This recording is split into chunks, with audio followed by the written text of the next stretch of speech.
Hello दोस्तों। मैं कल की भविष्यवाणी करता हूँ। जितना ज्ञान मेरे अंदर है, जो मैंने न्यूज़ कलेक्शन करके और कंक्लूजन पे पहुँचा हूँ, वो आप लोगों तक पहुँचाने का मैं कष्ट करता हूँ। देखिए, इस स्टॉक मार्केट के बारे में जो मैं वक्तव्य दे रहा हूँ,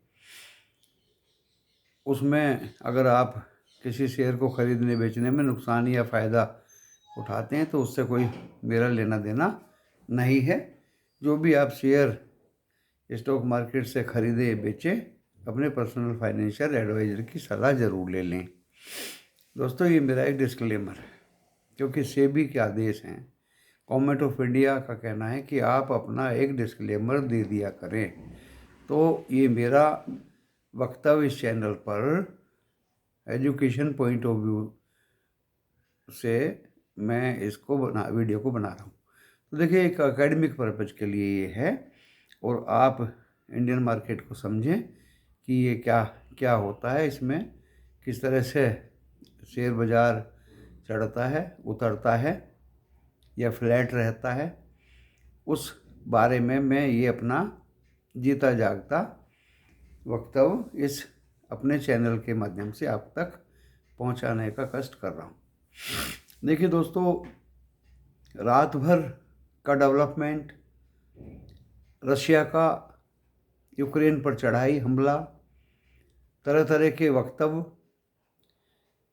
फिर यूक्रेन की गुजारिश कि आपस में बात कर ले, और बात करके कुछ नेगोशिएट भी वो करने को तैयार है, लेकिन रशिया अब नेगोशिएट भी करने को तैयार नहीं है। ऐसी न्यूज़ अभी तक तो आई नहीं है। यूक्रेन ने इजराइल की राजधानी में ये बात करने की सलाह रशिया को दी, लेकिन रशिया अभी इसको मानने को तैयार नहीं है, और कीव पर चढ़ाई जारी है। काफ़ी लॉस कीव को हो गया है। हाँ, मैंने एक वक्तव्य तो ज़रूर सुना है दोस्तों, आप लोगों ने भी सुना होगा, और ज़्यादातर जो स्टॉक मार्केट से जुड़े हुए बंदे हैं, जो नए लोग हैं ख़ास तौर से, और पुराने लोग भी हैं, सभी जनता जो स्टॉक मार्केट से या बिजनेस से जुड़ी है, और अब तो सारा हिंदुस्तान ही इस तरह की खबरों पे नज़र रख रहा है। तो मैंने एक सुना है कि हम तो ये अपने यूक्रेन की तरफ से कि हम तो ख़त्म हो गए और हो जाएंगे, लेकिन जीने इन्हें भी नहीं देंगे। दोस्तों, इस सेंटेंस में कुछ मुझे जान दिखाई दी। इस वाक्य में मुझे कुछ जान दिखाई दी, कुछ बुरा होने वाला तो मुझे लग रहा है। पहले मैं ही एक यूट्यूबर में सबसे पहले वक्तव्य दिया था कि वर्ल्ड वार तो होगा नहीं, वर्ल्ड वार तो होगा नहीं, 90% नहीं होगा। फिर 4 दिन बाद अब 99% वर्ल्ड वार नहीं होगा। दोस्तों, आज शायद यूट्यूबर का मैं ही पहला व्यक्ति हूँ कि ये युद्ध और ये खतरे वर्ल्ड वार की तरफ मूव कर रहे हैं। पिछली रात में इराक में यूएस एम्बेसी पे जो बैलिस्टिक मिसाइल्स ईरान के द्वारा गिराई गई, और सुबह को उसने कबूल कर ली कि ईरान ने गिराई हैं, तो यूएस भी तमतमाया बैठा है, कुछ भी हो सकता है। उधर सुना है चाइना के जो फाइटर जेट हैं वो ताइवान की तरफ चल रहे हैं। और दोस्तों, एक मज़े की बात तो मैं ये देख रहा हूँ कि ये चाहे चाइना हो, चाहे रशिया हो, चाहे ईरान हो, ये पहले तो युद्ध अभ्यास करते हैं, और मना करते करते ये फिर चढ़ाई कर देते हैं। ये मुझे खास तौर से गौरव में दिखाई दिया। हम युद्ध नहीं करेंगे और युद्ध कर दिया। हम अपनी सेना नहीं भेजेंगे, लेकिन यूएस ने अपने सैनिक पोलैंड में उतार दिए। वहाँ का जो उपराष्ट्रमंत्री या जो भी अपनी कमला हैरिस जी थी, वो पोलैंड और रोमानिया में घूम रही थी 2 दिन पहले, और देखिए रात को उन्होंने अपने सैनिक पोलैंड में उतार दिए। और युद्ध अभ्यास करते करते उसको ये युद्ध एक्चुअल युद्ध में बदल देते हैं। रशिया ने ऐसे ही किया, पहले भी ऐसे ही किया। हमारी भी एक मिसाइल पाकिस्तान में जा पड़ी, हमने युद्ध अभ्यास नहीं किया, और क्या भी होगा तो हमें पता नहीं है। थोड़ी बहुत टेक्निकल प्रॉब्लम्स कहो उसको, या एक्सरसाइज कहो, ये तो होती रहती है। साफ़ सफाई हो रही होगी कहीं, और बारूद है वो कभी कभी भी कहीं भी चल सकता है। एक बार पिस्टल हमसे ही चल गई थी, और पिस्टल में तो ऑटोमेटिक शॉट होता है, और ऑटोमेटिक तो नाम का ही होता है, वो तो सारी गोली एक साथ ही निकल जाती हैं दोस्तों उसकी।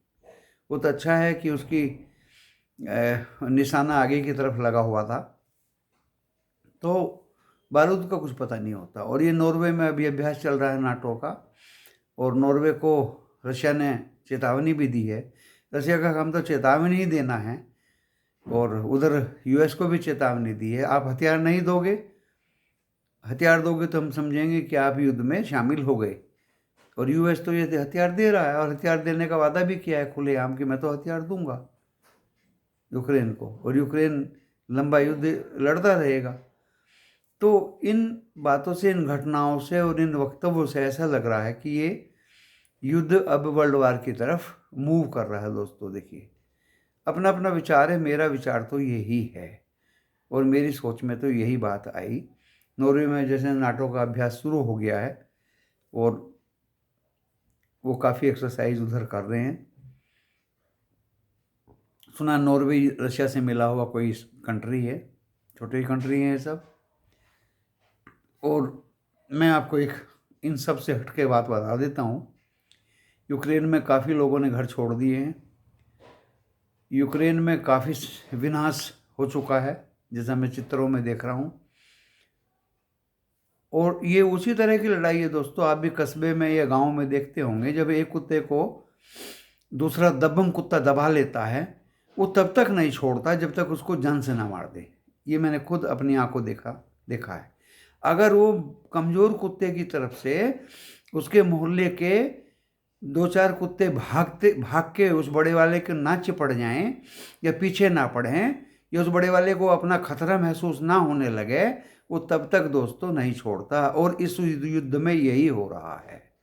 जब तक यूरोपियन, यूएस या नाटो का कोई भी कंट्री, कोई 1-2-3 कंट्री रशिया को धमकाएंगे नहीं और वार जैसी सिचुएशन या अटैक नहीं कर देंगे, तब तक रशिया यूक्रेन से निकलने वाला नहीं है। इस वक्तव्य को मेरे ख्याल से यूरोपियन और नाटो और यूएस को सुनना चाहिए मेरे चैनल के माध्यम से। अगर आपको युद्ध खत्म कराना है तो आपको रशिया को दांत दिखाने ही पड़ेंगे, आपकी बातों से काम नहीं चलने वाला। अदरवाइज वो यूक्रेन को तो ख़त्म करेगा ही, और आगे भी कुछ कर सकता है। तो दोस्तों, इस बाज़ार पे एक तो युद्ध का खतरा मुझे ज़बरदस्त लग रहा है। दूसरा, यूएस और ईरान वाला खतरा पैदा हो गया है। तीसरा, उधर ताइवान और चाइना वाला खतरा पैदा हो गया है। चौथा, हम और पाकिस्तान तो खेलते ही रहते हैं, लेकिन हम तो बहुत क्लोज हैं, हम ऐसा शायद ही करें, और पाकिस्तान भी शायद ही करे। लेकिन अगर आप पाकिस्तान के किसी पत्रकार से पूछते हैं कि भाई आपके संसद में कल क्या हो रहा था, मारा मारी, तो वो एकदम से गुर्रा के बोलता, आप अपनी संसद को देखो, अपने घर को देखो, अपने उसको देखो, अपने 10 एक बात की जगह वो 10 बात बोलता है। और हमें जब तक मज़ा नहीं आता है, जब तक हम 2-4 पूरे दिन में 2-4 बुराई पाकिस्तान की ना कर लें। तो दोस्तों, ये बड़ा अजीबोगरीब घटनाएं चल रही हैं। ये मैंने युद्ध के बारे में बताई हैं। और दूसरी चीज़, अब इन्फ्लेशन, महंगाई की है, जो यूएस में 40 सालों में सबसे ज़्यादा होगी, और 15 तारीख को फेड मीटिंग है, उसका असर भी शेयर बाज़ार पे पड़ेगा। नंबर 3 दोस्तों, हमारे यहाँ कुछ पेटीएम के साथ भी उल्टा पुल्टा हो गया है। कुछ हमारे बैंकों के भी ब्याज बढ़ने के चांसेस हैं, लेकिन मैंने आज अभी सुबह पढ़ा कि पीपीएफ पे तो रेट कम कर दी गवर्नमेंट ने। और भी पता नहीं अब कहाँ कहाँ टैक्स लगेगा। इलेक्शन तो 5 स्टेट के हो गए हैं, 5 में से 4 बीजेपी गवर्नमेंट बन भी गई हैं। अब तो खुल के पीपीएफ पे रेट कम होगा, पेंशन वालों की पेंशन जाएंगी। गवर्नमेंट को काफ़ी टैक्स कलेक्शन, जीएसटी और दूसरे तरह के टैक्स कलेक्शन करने हैं, इनकम टैक्स वालों को भी टैक्स कलेक्शन करने हैं। टारगेट तो ऑलरेडी मिले हुए होते हैं। तो काफ़ी कुछ अभी होना बाकी है, और डीजल, पेट्रोल और इनके तो रेट आसमान में जाएंगे ही जाएंगे। अगर युद्ध होगा, क्रूड ऑयल का रेट बढ़ता रहेगा, तो इधर भी एक समस्या है।